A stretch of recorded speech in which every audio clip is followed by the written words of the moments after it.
1 जानेवारी या दिवशी संपूर्ण जगभरात नववर्षाचं स्वागत होत असतानाच महाराष्ट्रातल्या भीमा कोरेगाव येथे देखील मोठा जनसमुदाय गोळा झालेला असतो।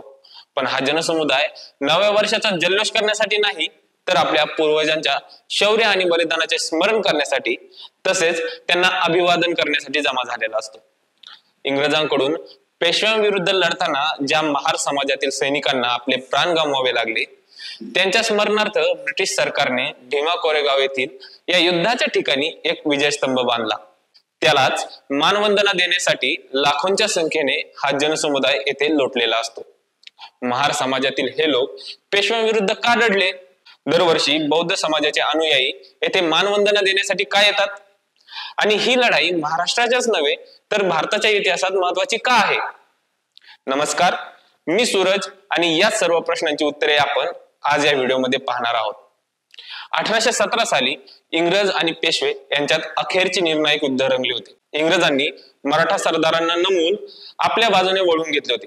पेशवा बाजीराव दुसरा हा आपले राज्य वाचवण्यासाठी शर्थीचे प्रयत्न करत होता।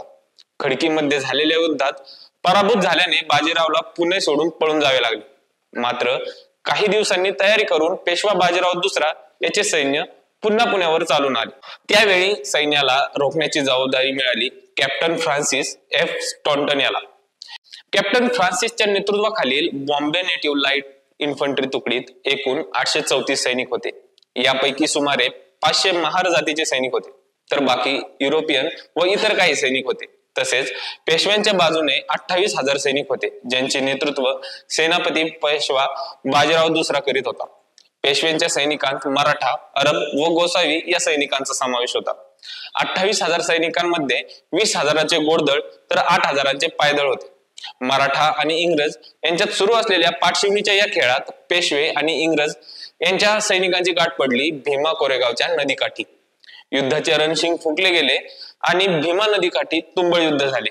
केवळ 834 सैनिकांची तुकडी आहे असं समजून पेशव्यांनी त्या तुकडीचा बिमोड करण्यासाठी 2,000 सैनिकांना युद्धासाठी पाठवलं।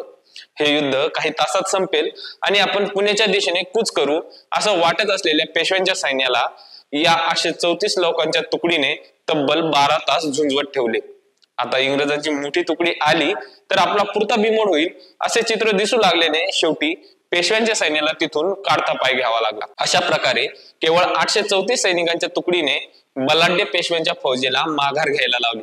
यामध्ये इंग्रजांच्या एकूण 275 सैनिकांना आपला जीव गमवावा लागला, तर पेशव्यांचे अंदाजे 500 ते 600 सैनिक मारले गेले। ब्रिटिश सरकारने या सैनिकांपैकी असाधारण शौर्य दाखवणाऱ्या 49 सैनिकांची नावे कोरून विजयस्तंभ बांधला। यामध्ये शहीद झालेल्या 20 तर जखमी झालेल्या 5 महार सैनिकांची नावे आहेत।